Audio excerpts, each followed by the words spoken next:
আসসালামু আলাইকুম। আমি সাইফুল ইসলাম। আমি আজকে এসেছি নবাবগঞ্জ কলাকুপা উকিল বাড়িতে। আমি আজকে আপনাদেরকে ঘুরে ঘুরে দেখাবো 100 বছর আগের উকিল বাড়ি ভবনটা এবং অনেক বড় একটি পুকুর। বন্ধুরা, আপনারা দেখতে পাচ্ছেন উকিল বাড়ি ঢোকার প্রবেশপথটা। উকিল বাড়ি ঢোকার প্রবেশপথের ঠিক পাশেই একটি বিশাল বড় পুকুর, ঘাটলা বাঁধা পুকুর আমি অনেক দেখেছি, কিন্তু দুতলা ঘাটলা বাঁধা পুকুর আমি কখনো দেখিনি। এই উকিল বাড়িতে এসেই প্রথম দেখলাম। শানবাঁধা পুকুর ঘাটে আপনারা বসার মতো প্লেস আছে, বসতে পারবেন।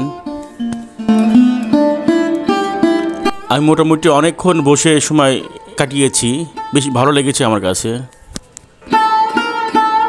পুকুর ঘাটের দোতলায় যেও আপনারা সুন্দর ভিউটা দেখতে পারবেন, আপনাদের কাছে অনেক ভালো লাগবে। আপনারা ইচ্ছে করলে এখানে ঘুরে আসতে পারেন। বন্ধুরা, আপনারা দেখতে পাচ্ছেন আমি আজকে এসেছি কলাকুপা উকিল বাড়িতে। এই দেখতে পাচ্ছেন আমার পিছনে উকিল বাড়ির ভিউটা, অনেক পুরনো বাড়ি। আমি এসেছি আপনাদের দেখানোর জন্য।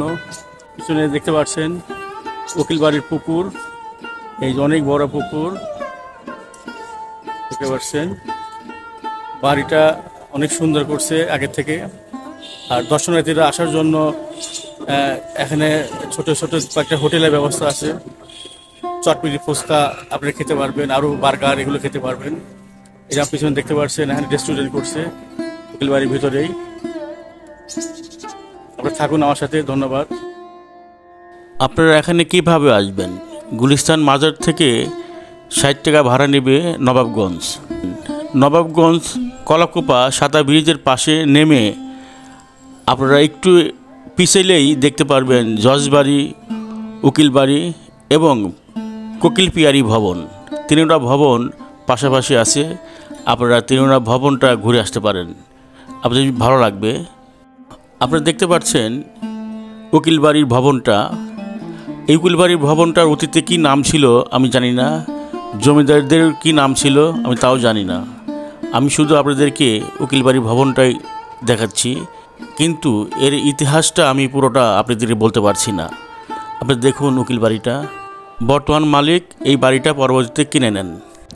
বন্ধুরা, আপনারা দেখতে পাচ্ছেন যে গেটটা, এটা হলো জজ বাড়ির গেট বন্ধ থাকার কারণে আমি আপনাদেরকে বাড়ির ভিতরটা দেখাতে পারছি না। আমি আপনাদের দূর থেকে দেখাচ্ছি।